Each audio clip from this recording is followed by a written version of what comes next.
Here we are. I turned down here at the next block. Thanks, mister. I'll get off there.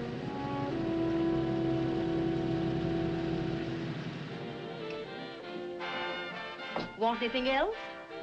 No. Hey, you. Me? Yeah, you. Where you heading? East. Too bad.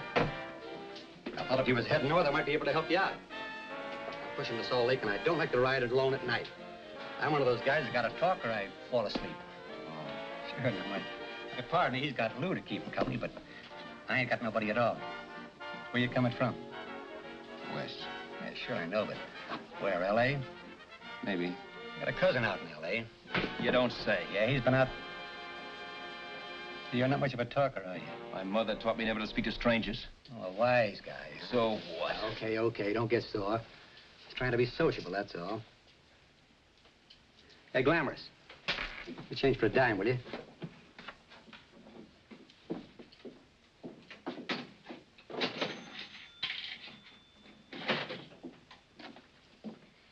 Let's have something quieter this time, Joe. My head's splitting. Is that what's wrong with it?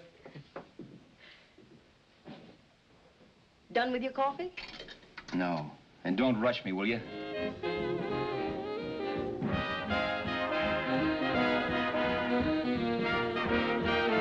Hey, turn that off. Will you turn that thing off? What's eating you now? Yeah, what's eating you? That music, it stinks. Oh, you don't like it, huh? No, turn it off. Oh, wait a minute, pal.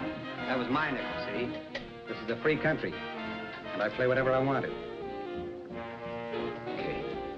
Sure, and if you don't like it, you don't have to listen to it. And you can leave here anytime you want it. Okay, I'm sorry I asked. First good piece played tonight, and you don't like it. Some people just ain't got any good taste.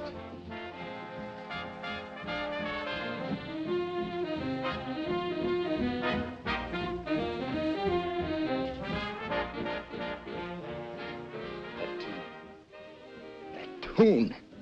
Why was there always that rotten tune? Following me around, beating in my head, never letting up. Did you ever want to forget anything? Did you ever want to cut away a piece of your memory or blot it out? You can't, you know. No matter how hard you try.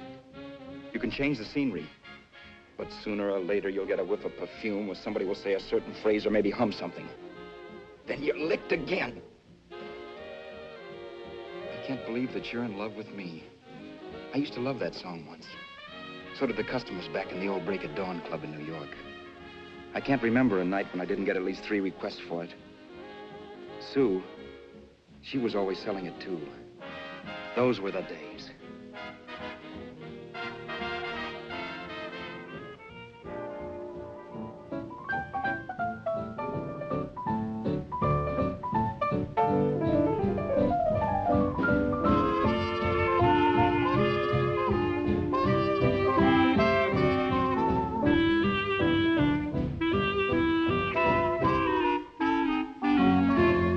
Your eyes of blue, your kisses too. I never knew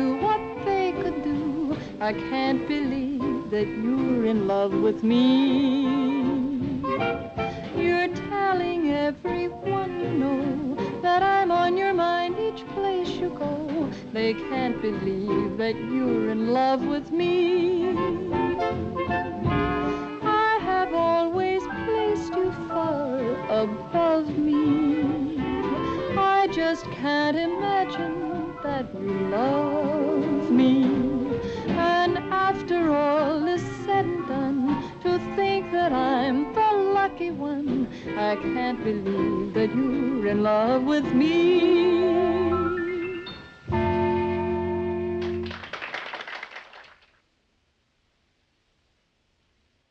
It wasn't much of a club, really. You know the kind. A joint where you could have a sandwich and a few drinks and run interference for your girl on the dance floor. I pounded the piano in there every night from 8 until the place closed up, which usually meant 4 in the morning. A good job as jobs went in those days. Then, too, there was Sue, who made working there a little like working in heaven. But how we felt about each other, well, there was nothing very unusual in that. I was an ordinary healthy guy, and she was an ordinary healthy girl, and when you add those two together, you get an ordinary healthy romance, which is the old story. Sure, but somehow, the most wonderful thing in the world.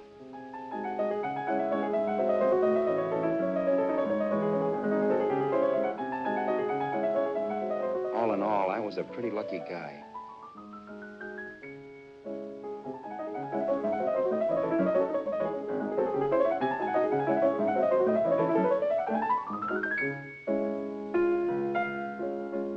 Mr. Paderewski, I presume. It's beautiful. You're going to make Carnegie Hall yet, Al? Yeah, as a janitor. I'll make my debut in the basement. I don't blame you for being bitter, darling, but you mustn't give up hope. Why, someday... Yeah, someday. If I don't get arthritis first. In the meantime, let's blow this trap.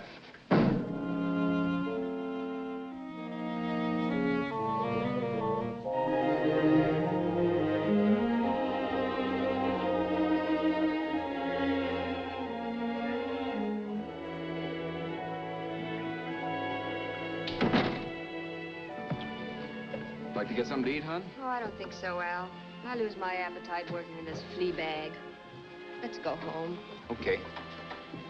I can't stand much more of that dump. Did you see that drunk tonight trying to paw me? No, what drunk?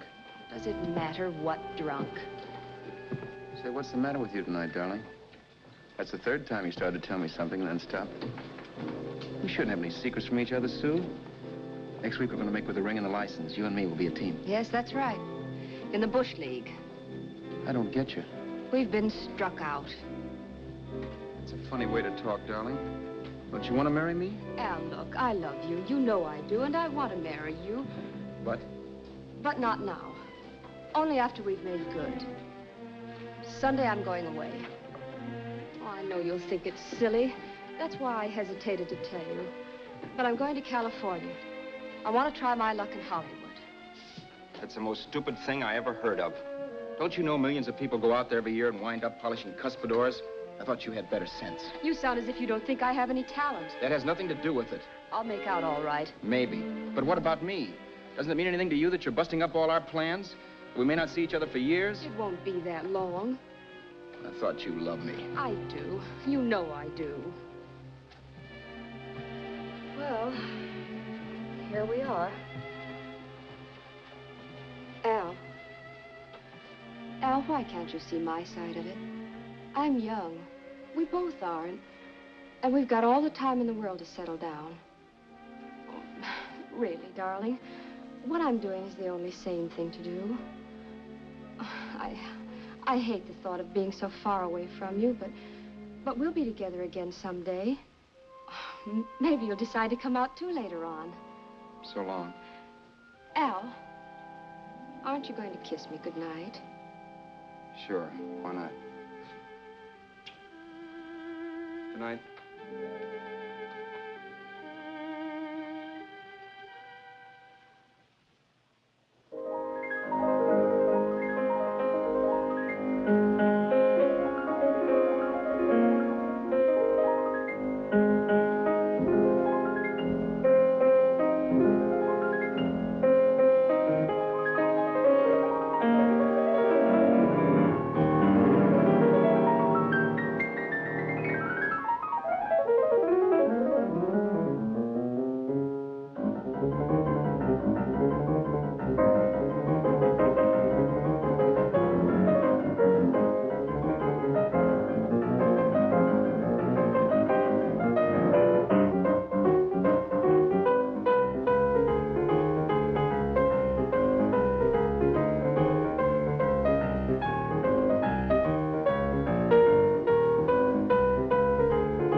say, Roberts, you hit the jackpot this time. $10. Thanks.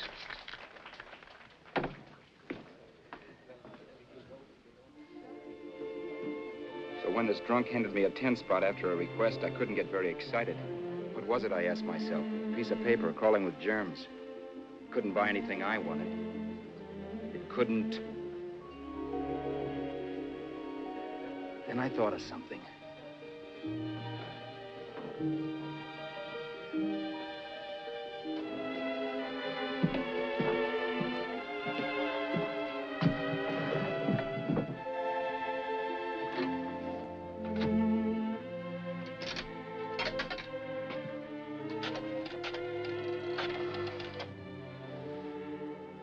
Long distance. I'd like to put a call through to Los Angeles. Miss Harvey.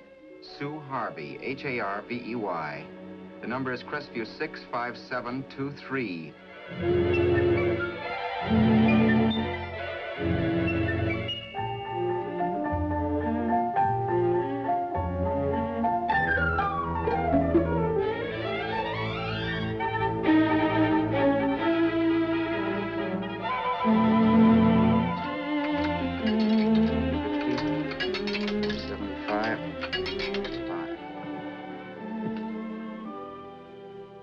Hello, Sue?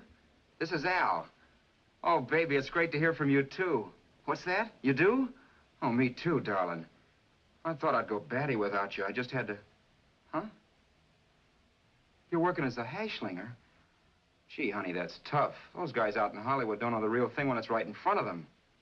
You just stick it out, Sue, baby. Keep going around to those casting offices.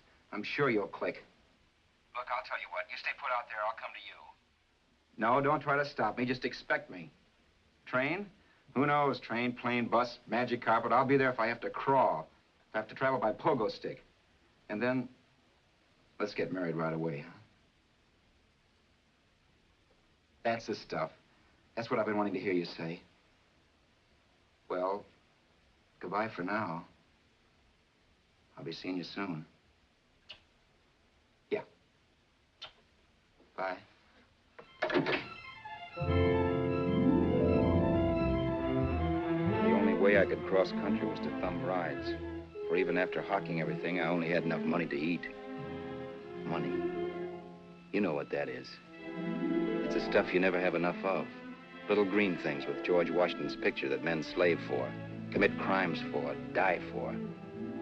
It's the stuff that has caused more trouble in the world than anything else we ever invented. Simply because there's too little of it. At least I had too little of it.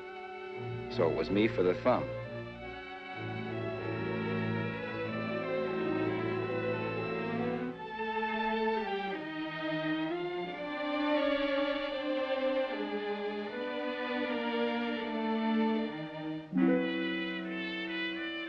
Ever done any hitchhiking? It's not much fun, believe me. Oh, yeah, I know all about how it's an education and how you get to meet a lot of people and all that. But me, from now on, I'll take my education in college or in PS 62, or I'll send $1.98 in stamps for 10 easy lessons.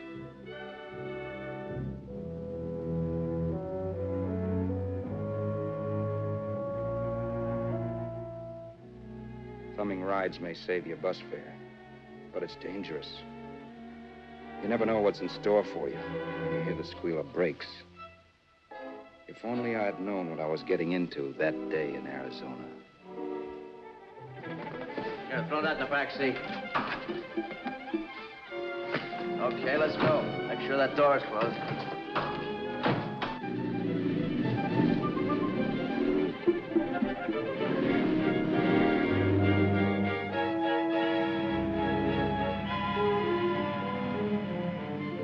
You know, Emily Post ought to write a book of rules for guys thumbing rides.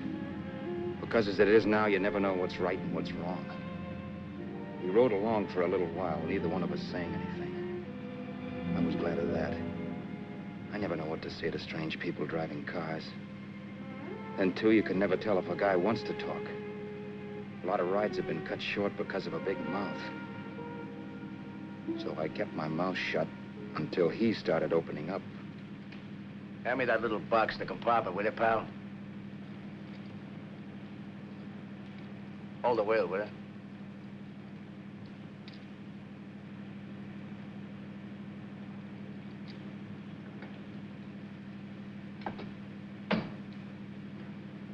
How far are you going? L.A. Well, you're really traveling, aren't you? Yeah, but I don't expect to make it for a couple of years at the rate I've been promoting rides. Not much luck, huh? Sure, all bad. Not many people stop for a guy these days. Afraid of a stick-up, maybe. Well, you can't blame him. Where you coming from? New York? Well, New York. You're in luck this time. I'm going all the way. Right through to Los Angeles. You drive a car? Sure. Whenever you're tired, let me know. I'll holler. I guess at least an hour passed before I noticed those deep scratches in his right hand. They were wicked. 3 puffy red lines about 1/4 of an inch apart. He must have seen me looking at them because he said, Beauties, aren't they? They're gonna be scars someday. What an animal. Whatever it was, it must have been pretty big and vicious to have done that. Right on both counts, New York. I was tussling with the most dangerous animal in the world. A woman. She must have been Tarzan's mate. Looks like you lost the bob. Certainly wasn't a draw. You know, there ought to be a law against dames with claws. Yeah.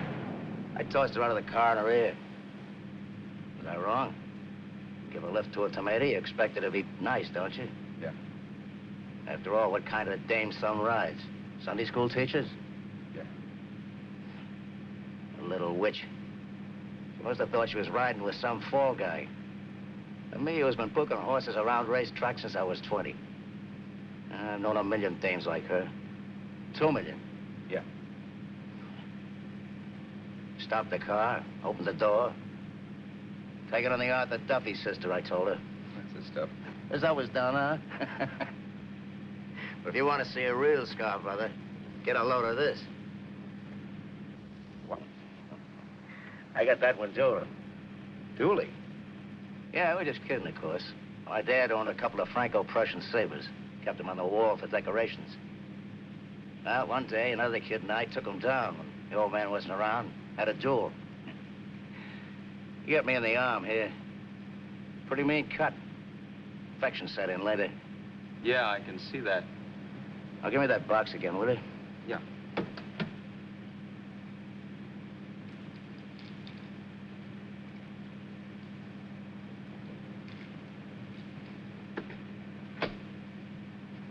Pain made me lose my head, I guess.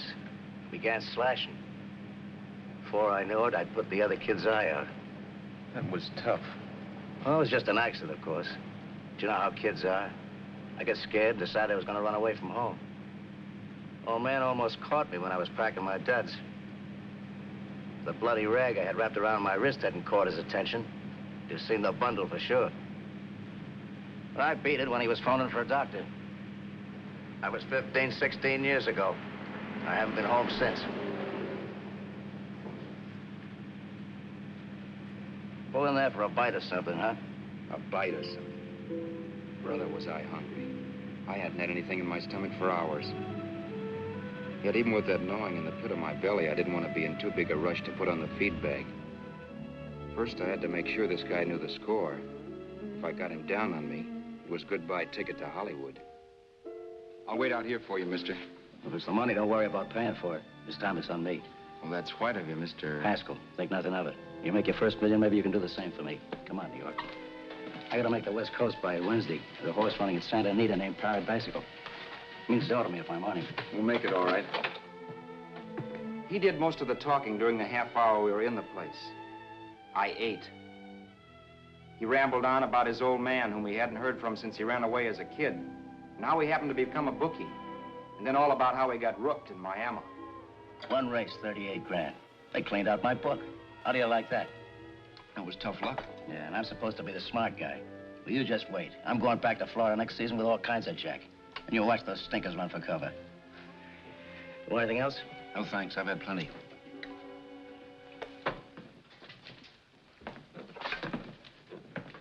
Let's check there, sister. Oh, just a minute. Your change, sir. Keep it, sister. Oh, thank you, sir. Call again. I'll be waiting outside for you when you finish work. Sharp check, huh?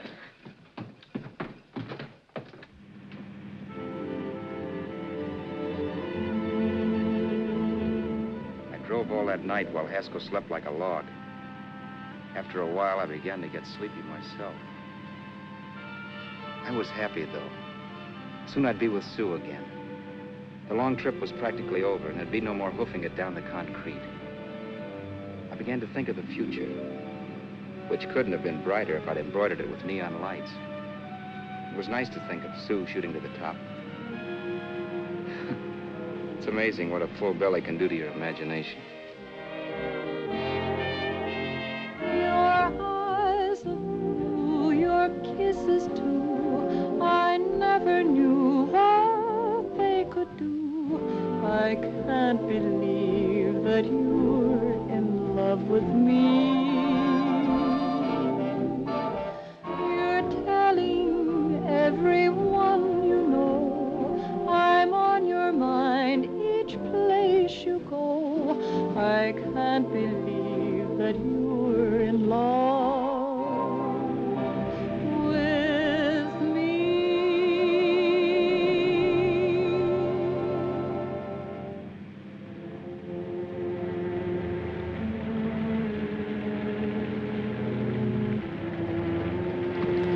Mr. Haskell. Mr. Haskell. Mr. Haskell, wake up. It's raining. Don't you think we ought to stop and put up the top?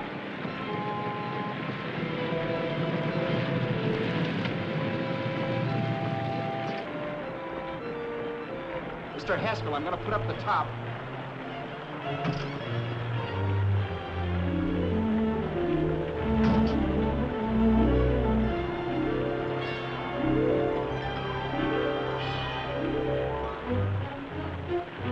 Until then, I'd done things my way. But from then on, something else stepped in and shunted me off to a different destination than the one I had picked for myself.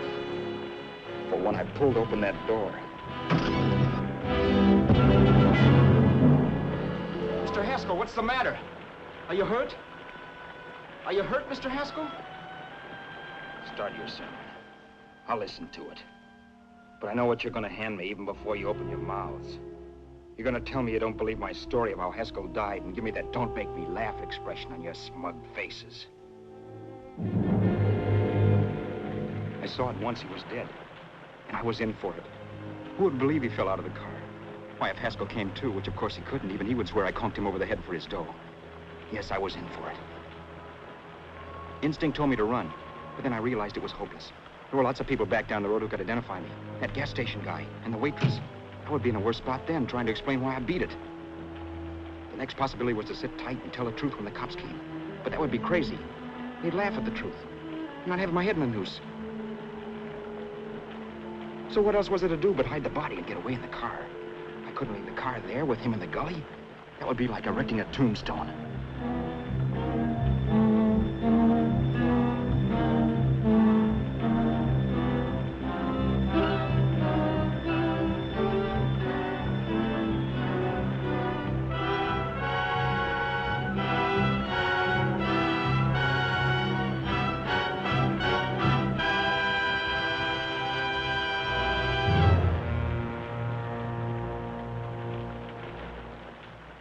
My idea was to cover him with brush, not to rob him.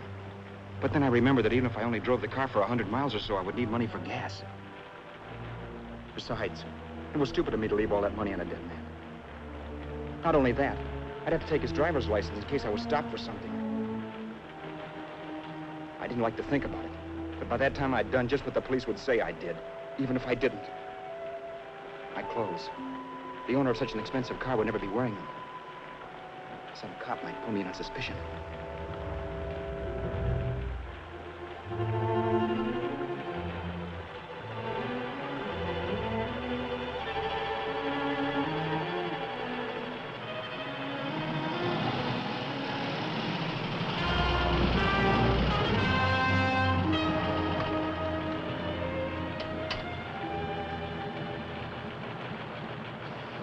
Hey, you, this your car? Don't you know better than to leave a car with the wheels halfway in the middle of the road? That's the way accidents happen. I'm sorry, officer. I was just putting up my top. I didn't think. Well, the next time, think. I'll let you go now, but watch your step in the future. I know that's a lonely stretch, but cars come by here once in a while, and we have plenty of crack-ups. Thanks, officer.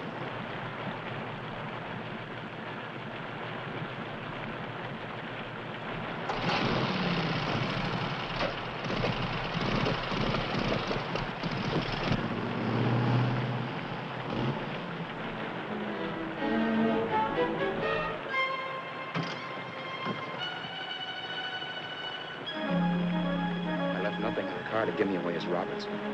If they found a dead man in the gully now, it would be me.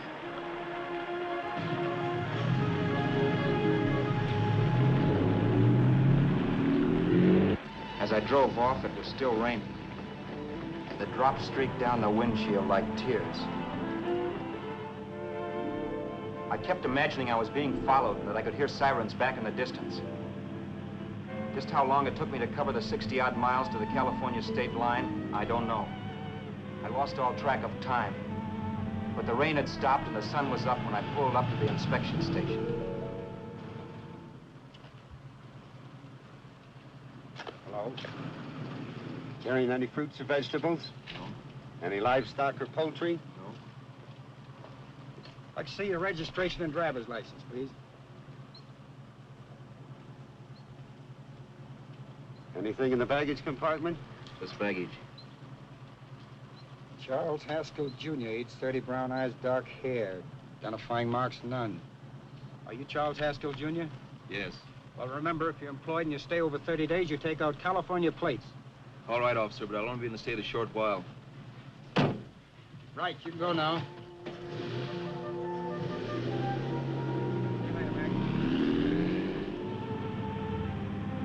I couldn't drive any farther without some sleep. Cops or no cops, I knew I had to hit the hay and hit it hard. I was dead tired.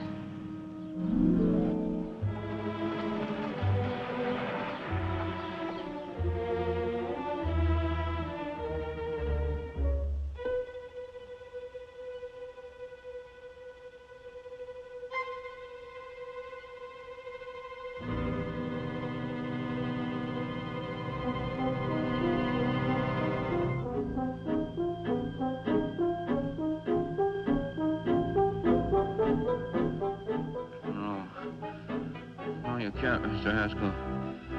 No.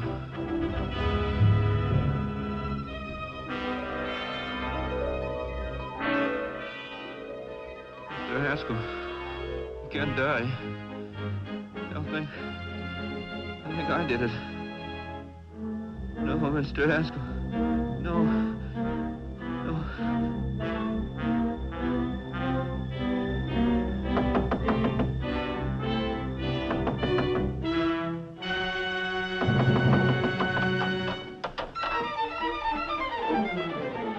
Who's there?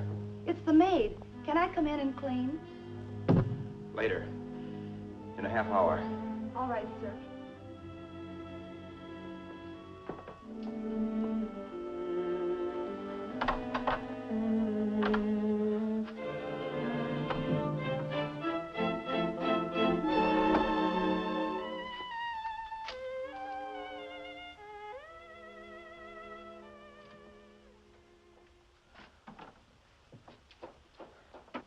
There was no time to lose.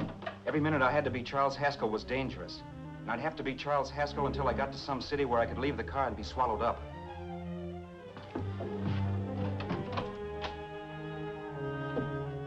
That meant driving the car as far as San Bernardino, maybe even to Los Angeles. In a little town, I might be noticed, but in a city, I should be safe enough. Then, after I ditched the car, I could go on to Sue. But those 5 minutes at the state line made me realize it might be a good idea to find out a little bit about Mr. Haskell. Then, if anybody asked me questions, I could give the right answers. The first thing I found out was that I had $768.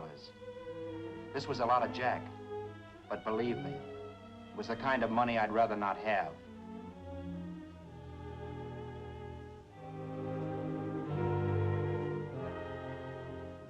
And then I found out from a letter Haskell was carting around in his bag that he wasn't the open-handed, easygoing big shot who went around buying dinners for strange hitchhikers. Before I got done reading it, I saw him more as a chiseler. It was written to his old man in California, the one he hadn't seen in so many years. In it, Haskell posed as a salesman of hymnals, of all things.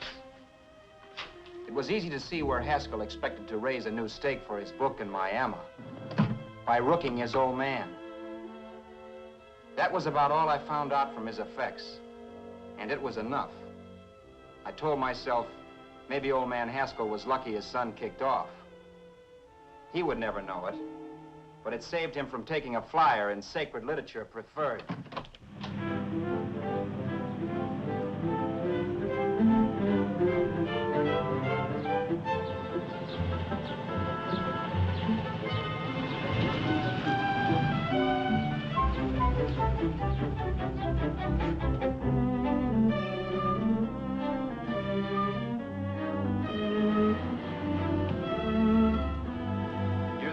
At Desert Center, I pulled up for water.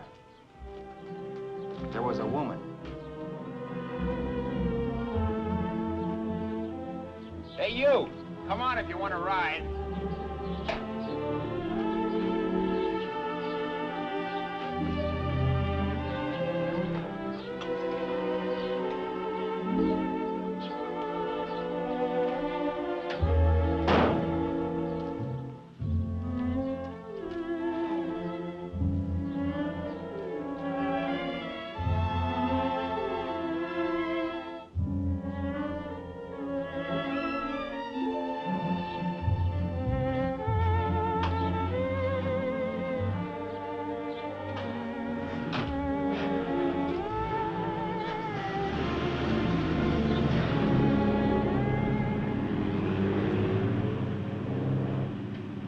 How far are you going?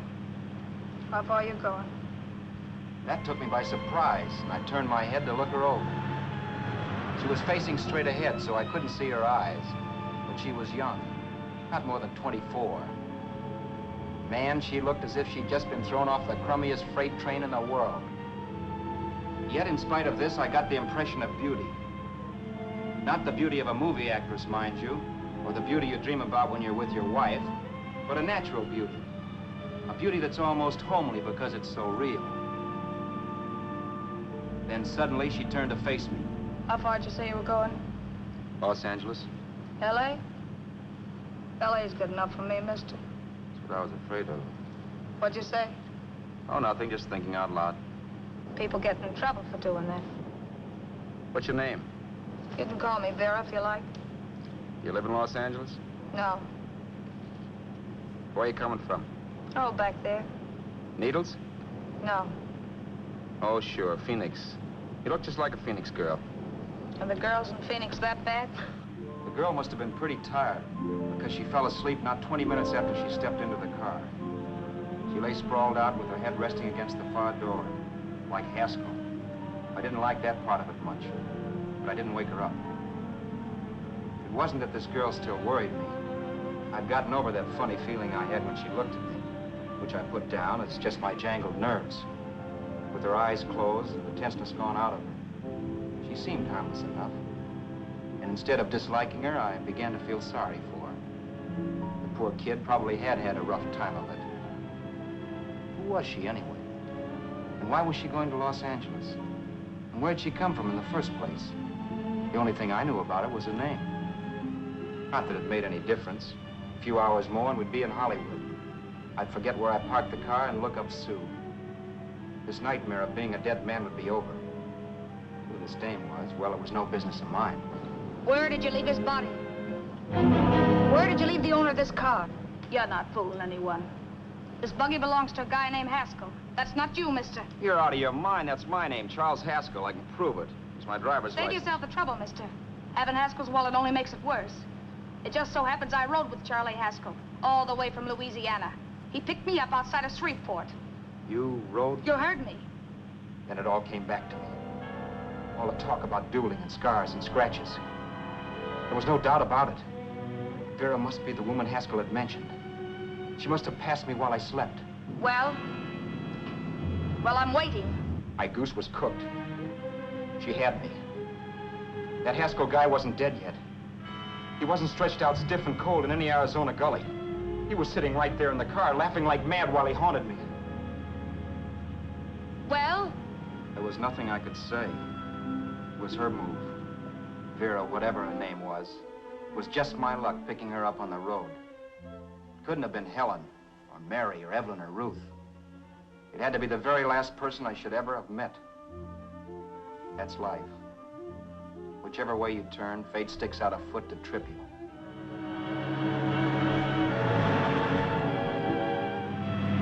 I told her everything, but she didn't believe my story. I should have saved my breath. That's the greatest cock and bull story I ever heard. So he fell out of his car. Say, who do you think you're talking to, a hick? Listen, mister, I've been around, and I know a wrong guy when I see one. What'd you do, kiss him with a wrench? Now, wait a minute. What I told you was true. You see, that's why I had to do it.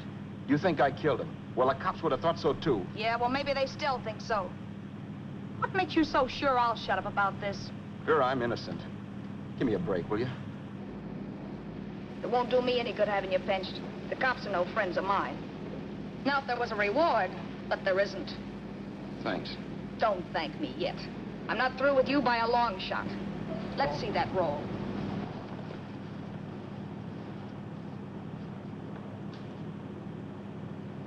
Is that all Haskell had? Isn't it enough? No, I thought he had more. Not that I know of. You can search me if you think I'm holding out on you. Well, maybe I will at that. He told me he was going to bet $3,000 on a horse named Paradisical on Wednesday at Santa Anita. He was stringing you along. He meant 300. Maybe. Sure, $3, 300. He was a piece of cheese, a big blowhard. Listen, mister, don't try and tell me anything about Charlie Haskell. Remember, I knew him better than you did. Okay, then you knew he was a four-flusher. That explains the $3 bet. I'm not so sure he didn't have that $3,000. Why should I believe you? You got all the earmarks of a cheap crook. Now, wait a Shut minute. up. You're a cheap crook and you killed him. For 2 cents, I'd change my mind and turn you in. I don't like you. All right. Don't get sore. I'm not getting sore. But just remember who's boss around here. If you shut up and don't give me any arguments, you'll have nothing to worry about. But if you act wise, well, mister, you'll pop into jail so fast it'll give you the bends. I'm not arguing. Well, see that you don't. You know, as crooked as you look, I'd hate to see a fella as young as you wind up sniffing that perfume that Arizona hands out free to murderers. I'm not a murderer. Of course you're not. Haskell knocked his own head off. He fell, that's how it happened, just like I told you. Sure, and then he made you a present of his belongings. I explained why I had to do skip that. it. Doesn't make a difference one way or another. I'm not a mourner. I liked Haskell even less than I like you. Yeah, I saw what you did to him. What do you mean? Well, scratches on his wrist. Sure, I scratched him. I'll say you did. So your idea was to drive the car a little way, maybe into San Bernardino, and then leave it. You weren't gonna sell it? Sell it? You think I'm crazy? Somebody else's car? See, all I want to do is leave it somewhere and forget I ever saw it. Not only don't you have any scruples, you don't have any brains. I don't get you. Maybe it's a good thing you met me. You'd have got yourself caught, sure. Why, you dope. Don't you know a deserted automobile always rates an investigation? Huh? Look, the cops find a car. Then they get curious. They wonder where the owner is. So, all right, they don't trace Haskell. They trace you. I never thought of that. The only safe way to get rid of the car is to sell it to a dealer. Get it registered under a new name. Say, stop at the next store. I want to get a bottle and do some shopping before we hit L.A. Okay. As soon as we find a place, I'll drop you off and pick you up later. Nothing doing. You're coming in, too. From now on, you and I are like the Siamese twins. Have it your way, but I don't get the point. The point is, I don't want you to get lost. I'm not going to beat it if that's what you're afraid of. I'll say you're not. Well, I'm going to see that you sell this car so you don't get caught. Thanks. Of course, your interest wouldn't be financial, would it? You would want a small percentage of the profits. Well, now that you insist, how can I refuse? 100% will do. Fine. I'm relieved. I thought for a moment you were going to take it all. I don't want to be a hog.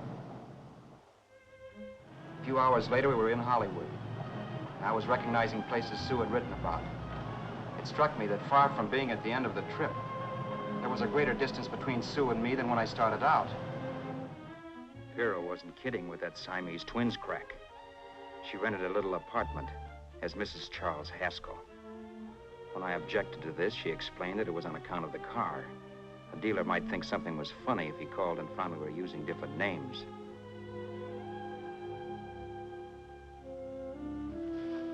Home, sweet home. Yeah. Not bad, either.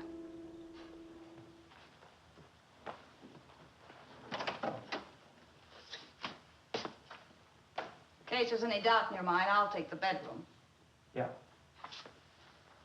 Sure is stuffy in here.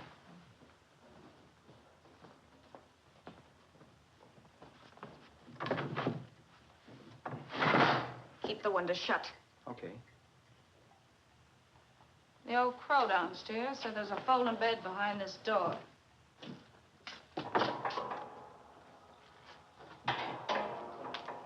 You know how to work it? I invented it. Some joint. One can't have everything.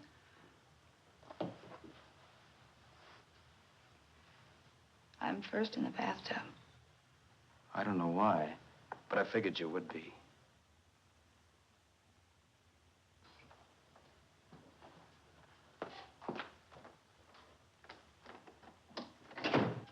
Boy, oh boy. It sure feels good to be clean again. I must be 10 pounds lighter. You must be. Well, hitching rides isn't exactly the way you keep your schoolgirl complexion. I wish that guy with the sax would give up.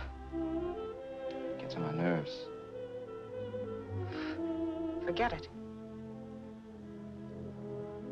Have a drink. Aren't you afraid I might take you up on it? If I didn't want to give you a drink, I wouldn't have offered it. Why be a sorehead, Roberts? You got yourself into this thing. You should be grateful I'm not turning you in. Why, if I wasn't regular, you'd be in the pen this minute, being photographed, fingerprinted, and being pushed around by the cops. So cheer up. Get rid of that long puss. Or is your conscience bothering you?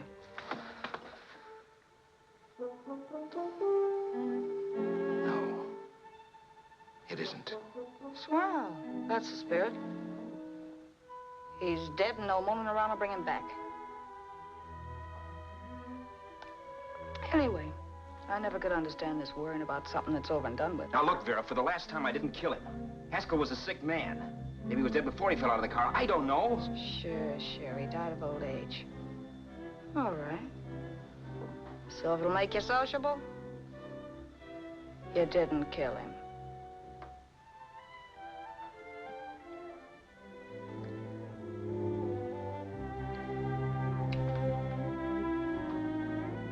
Thanks.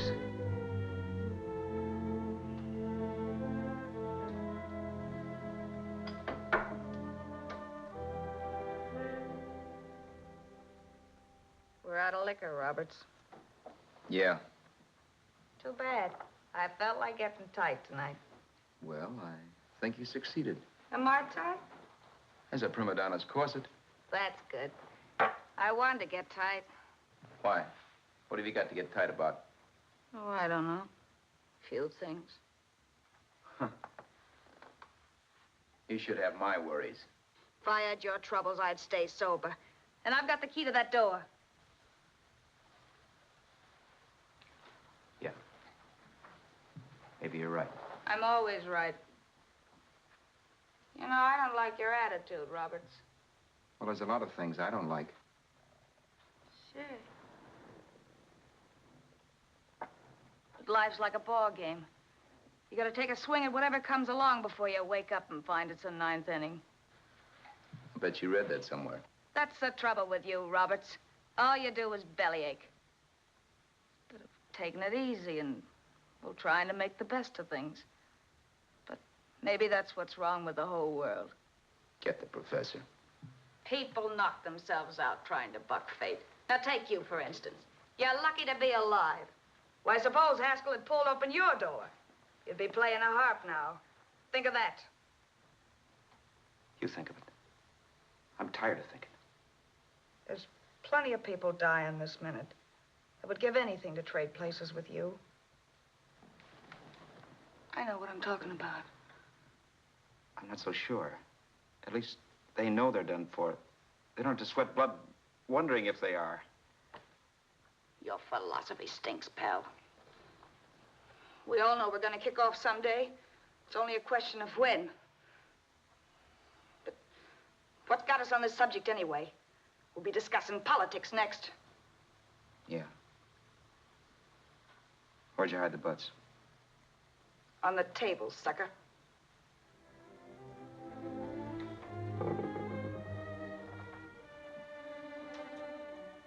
We bored each other with conversation for a couple of hours longer.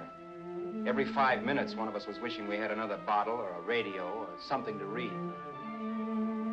Then finally, we ran out of chatter. I know it's only 11 o'clock, but I want to get up early and make the rounds of the used car lots. No hurry about that. We got all the time in the world. Maybe you have, but if you think I want to stay cooped up in this place any longer than I have to, you're batty. It's not a bad place. Pay plenty for diggings like this in New York. I wouldn't like it if it was the Ritz.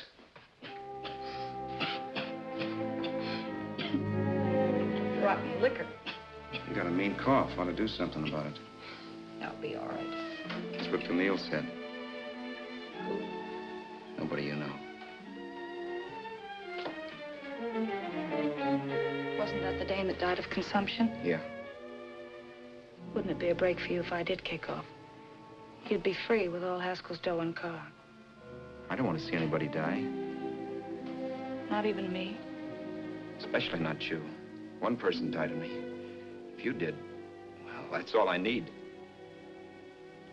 You don't like me, do you, Roberts? Like you. I love you. My favorite sport is being kept prisoner. After we sell the car, you can go to blazes for all I care, but not until then.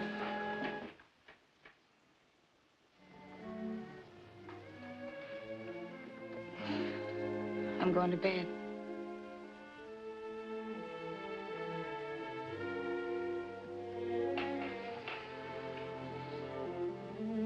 Good night, Roberts. Don't try and sneak away during the night. All the doors are locked. Anyway, if I find you gone in the morning, I'll notify the police. They'll pick you up. Don't worry, I know when I'm in a spot. Well, good night.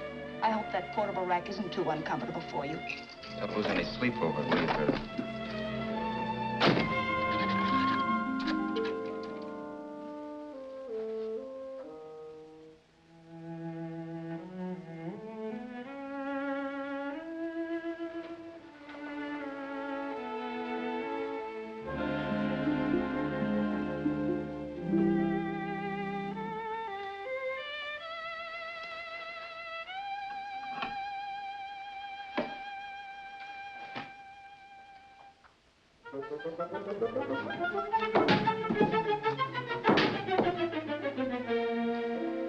Crestview. 6, 5, 7, 2, 3. Hello? Hello? Hello? Hello?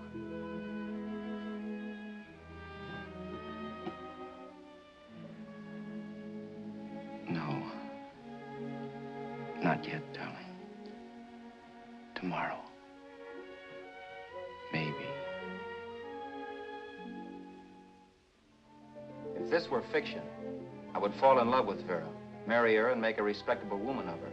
Or else she'd make some supreme Class A sacrifice for me and die. Sue and I would bawl a little over her grave and make some crack about there's good in all of us. But Vera, unfortunately, was just as rotten in the morning as she'd been the night before. All right, I'm coming. Look, Vera, it's almost noon.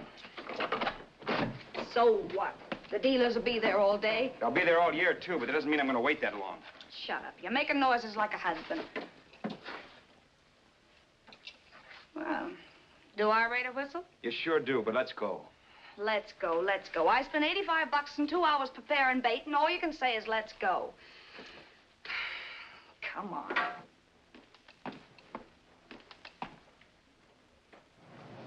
We passed a few used car lots last night down this way. What do you think we can get for this heap? I don't know. Plenty. You just let me handle everything.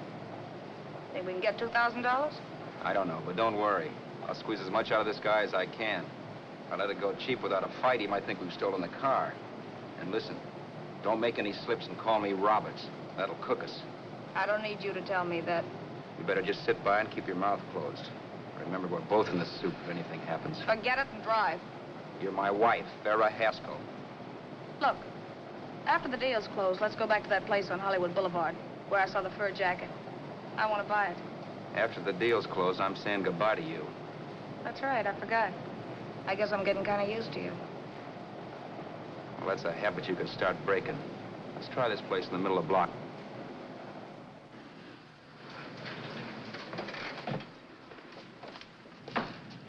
Good afternoon. What can I do for you? We're interested in selling a car. If the price is right.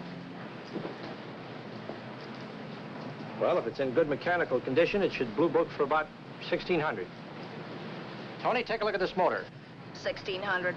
Are you kidding?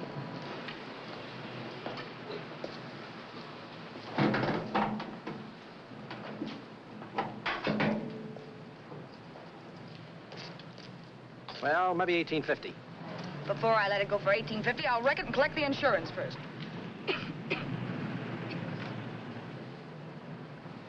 Lady, this motor's seen a lot of driving.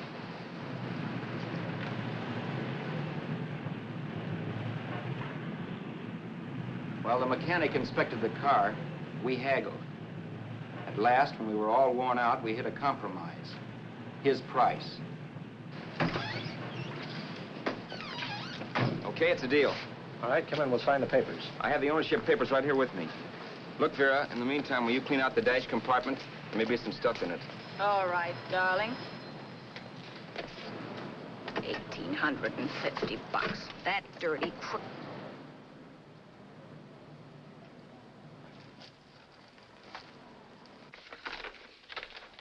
New York, huh? Yeah. But you bought the car in Miami? Yeah. Well, now let's see about the insurance. We can either have it transferred or canceled.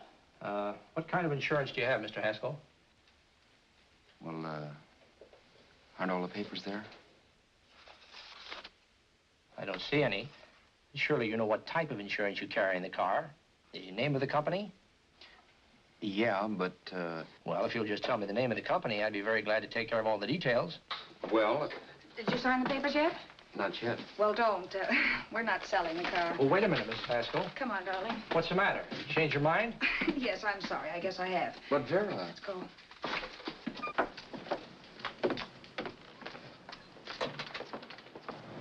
You got me out of a tight spot, Vera. But I still don't understand all this. You will in a minute. I almost threw away a gold mine. 1850 isn't to be sneezed at. The car doesn't book for as much as I thought. We're not selling the car. You want to keep it. Now, wait a minute, Vera. You said yourself I wouldn't be safe until the car was in someone else's name. I'd like to be free of this mess when I go. That's just it, Roberts. You're not going. There's a drive-in at the next corner. Pull in there and we'll get a bite to eat. And I'll explain. What is this, another one of your brilliant ideas?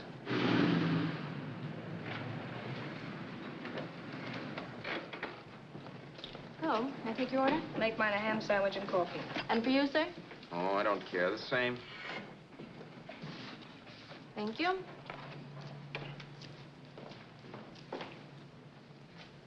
Get this, Vera. I've been pretty patient so far. I've done everything you asked me to do, but no more. Shut up. You've taken Haskell's money, and you can have the dough we get from selling the car, but you're not going to keep me a prisoner. It's a good thing I bought the paper. Take a look at that. Vera, I'm in no mood. Read that.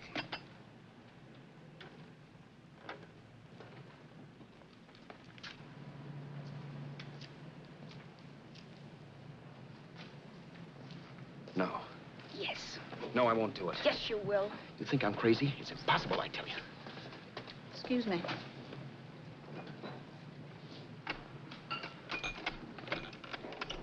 Blow the horn when you're through. No one could possibly get away with an act like that. It'd be wise to me in a minute. Don't be yellow. You look enough like him. The same coloring and the same build. See how his clothes fit you? No kidding, you almost had me fooled for a while. Oh, grow up, Vera. Don't you think a father knows his own son? And there must be other relatives. The father won't have to know you. We'll wait till he gives up the ghost. He's an old geezer and he won't pull through. And as far as other relatives are concerned, they haven't seen you in 15 or 20 years. Eat. I'm not hungry. And I won't do it. It's not as tough as it sounds. Remember, you've got all kinds of identification. His car, letters, license. I could never get away with it. It's the stupidest thing I've ever heard. The old boy has scads of dough. Look in the paper there. Personal fortune assessed at over 15 million. He'll leave plenty, I tell you. Maybe he cut off his son. How do we know? It's out, Vera. I won't have anything to do with it. I think you will. Look, Vera, I'll do anything within reason. But not that. So forget it. Find yourself another stooge. You sap. You'll be fixed for the rest of your life as Charlie Haskell. You can take your inheritance and go away. No more worrying about the rent, no sweating, scheming, wondering where your next meal's coming from. Think about that, Roberts. Vera, please, you're talking too loud. On this, I'm splitting 50-50 with you. Sure, why not? We're both alike, both born in the same gutter. Now, take it easy, Vera. There's people around here. You don't know what you're talking about. We'll wait till we read that old man Haskell's dead.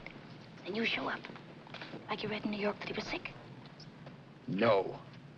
Suppose he doesn't die. He will. I know he will. Something tells me. But as much as I insisted I would have no part of her scheme, Vera was taking it for granted I would. Neither of us had our mind on the cards as we played that night. I knew we were just trying to kill time between newspaper editions. This was a death watch for Vera. Maybe it was for me, too. Don't you realize if I'm caught, they'll want to know where I got the car and stuff, and they'll have me on a murder charge. If you're smart, you won't get caught. I knocked for 7. And if I'm caught, don't you realize you'll be out, too? 18 points, that gives me 30. How will I be out? You'll be out $1,850 we would have gotten on the car. Really, Vera, you'd be an awful chump if you threw away all that dough on a dizzy long shot. Let me sell the bus tomorrow.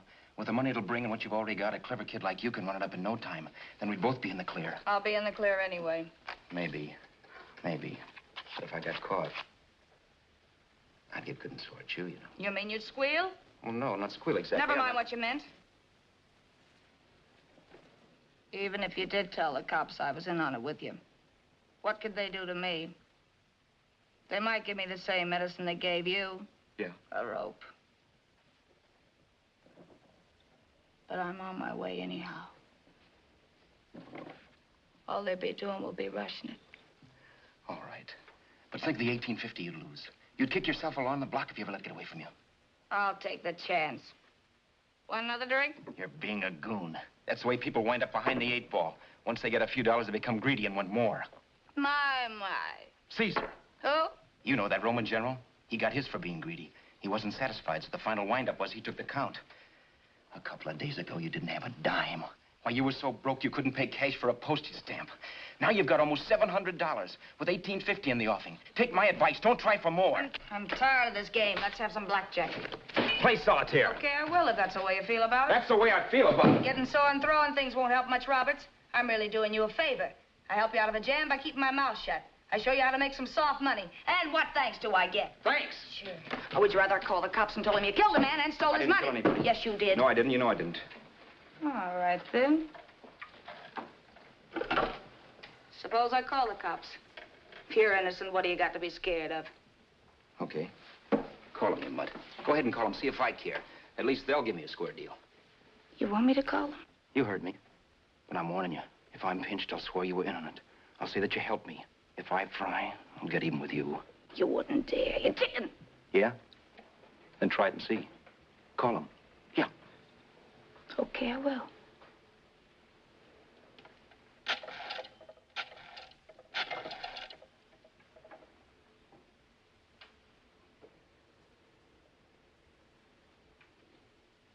Information?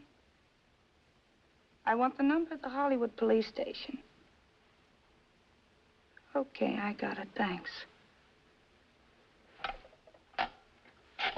Wait a minute, Vera. You wouldn't do that. Well, wouldn't I? Give me that and I'll show you if I would. Take it easy now. Let's talk this over. This was early in the evening, and the conversation, while hectic, was at least pitched low.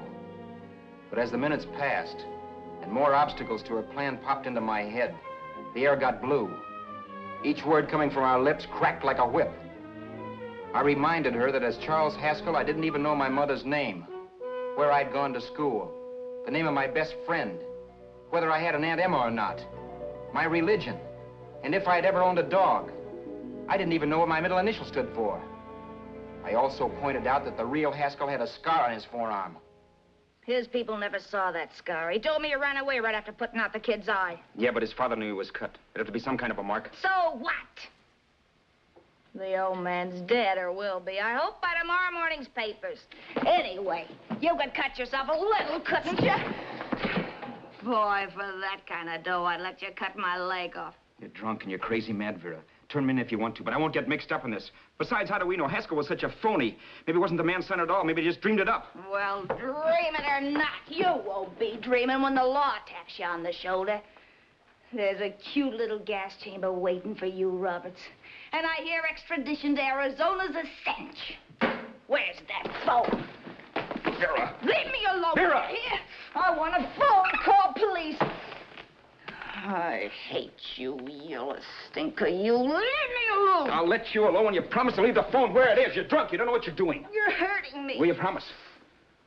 All right.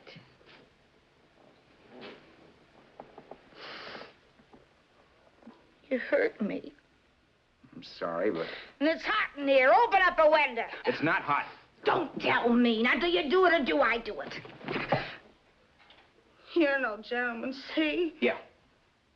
All right. I'll open up the window. Vera!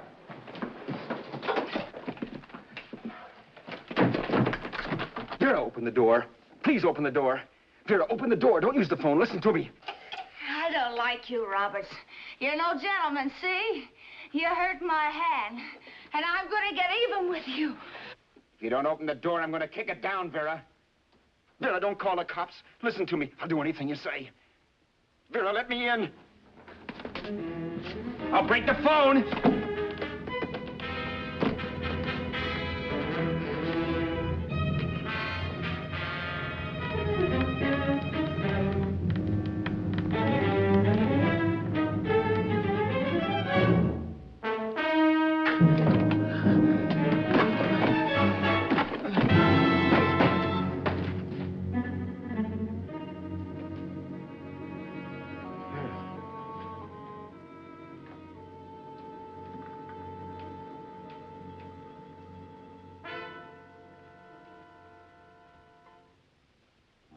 The world is full of skeptics.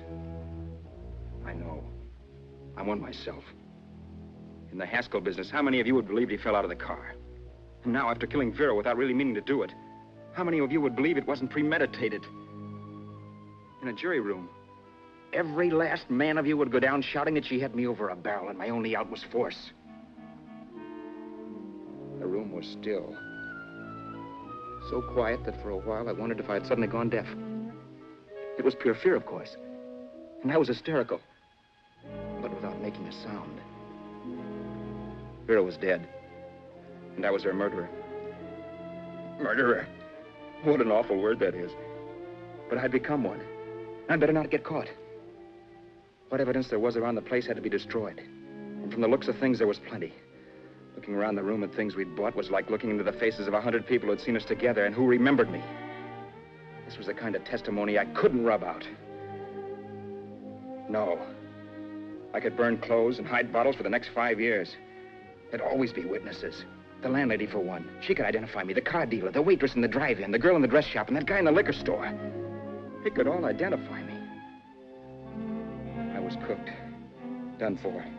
I had to get out of there. While once I'd remain beside a dead body, planning carefully how to avoid being accused of killing him, this time I couldn't. This time I was guilty. Knew it. Felt it. I was like a guy suffering from shock. Things were whirling around in my head. I couldn't make myself think right. All I could think of was the guy with the saxophone and what he was playing. It wasn't a love song anymore. It was a dirge.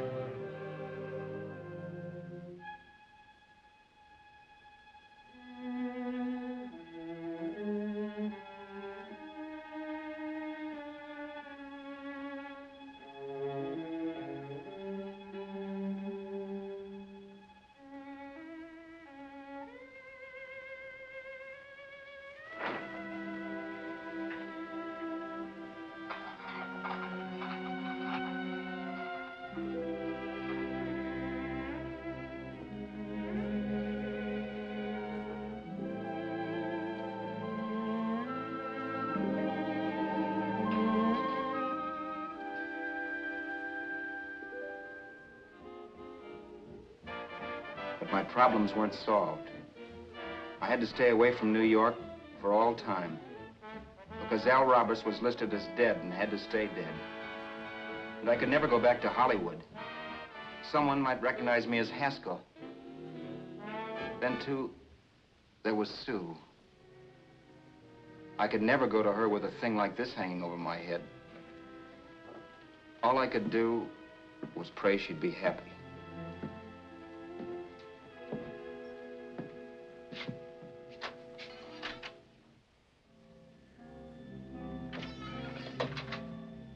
I was in Bakersfield before I read that Vera's body was discovered. And that the police were looking for Haskell in connection with his wife's murder. Isn't that a laugh? Haskell got me into this mess, and Haskell was getting me out of it. The police were searching for a dead man. I keep trying to forget what happened and wonder what my life might have been if that car of Haskell's hadn't stopped. But one thing I don't have to wonder about. I know. Someday a car will stop to pick me up that I never thumbed.